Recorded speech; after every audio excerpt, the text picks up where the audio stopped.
د ښار په منځ کې جنۍ سره ولې هلک داسې غلط کار وکړ؟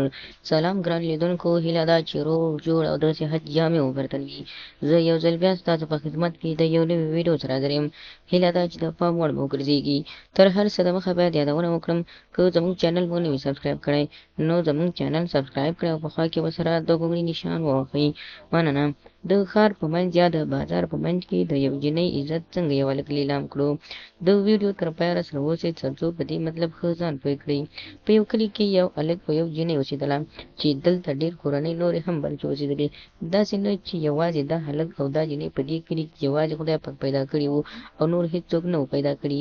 په دې کلي کې ډېر خلک وو، خو د دې جنۍ او د دې هلک دومره مینه وه چې د دې ټول کلي باندې یې سترګې پټې شوې وې او دا فکر یې کاوه چې دلته بل هېڅوک زموږ نه بغیر نشته دي.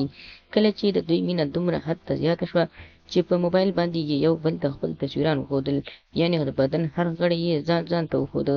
خو دا د قسمت معاملې دي چې څوک د الله پاک د چا سره یو ځای کوي او څوک نه کوي. کله چې ډېر ټیم ووت، تقریبا تر 2 کاله پورې د جنۍ او د هلک د مینې وخت تېر شو. د دې مینې وخت نور هم زیات شو او خوند هم زیات شو.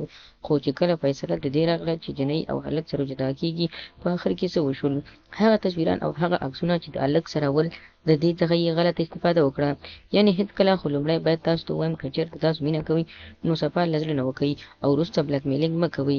هر وخت داسې منفي فکر مه کوئ. خو بالاخره زه به تاسو ته راشم چې کله د دې جنۍ د ورکولو وخت راغی نو هلک وویل، که چېرته تا بل ځای کې خاوند یا مېړه وکړ نو ستا ټول لوڅ عکسونه به زه بازار ته یا فراش کړم، خو باید ته زما سره واده وکړې او دغه هلک پرېږدې. جنۍ هم په دوو کې حیرانه پاتې وه. خو چې کله د ورکولو وخت راغی نو چې جنۍ ورکړي، جنۍ بازار ته د سودا لپاره د مور و پلار سره لاړه.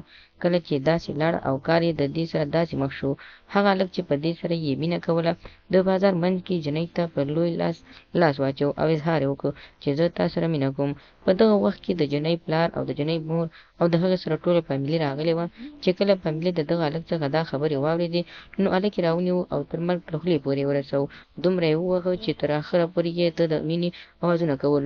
د ویډیو اصلي مطلب دا دی چې هېڅکله تاسو داسې کار مه کوئ چې تاسو د جنۍ ټول هغه رازونه چې تاسو سره یو ځای کړي وي وروسته په بلاک میلینګ واړوئ او هغه مینه چې تاسو سره د جنۍ وي او تاسو یې ور خرابه کړئ.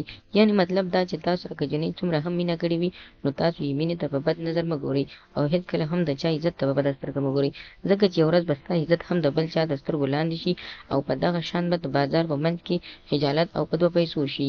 نو خدای دې وکړي ملګرو چې زموږ د ویډیو څخه غلط مطلب وانخلئ، زموږ ویډیو لایک کړئ، شیر کړئ او زموږ چینل هم سبسکرایب کړئ. مننه.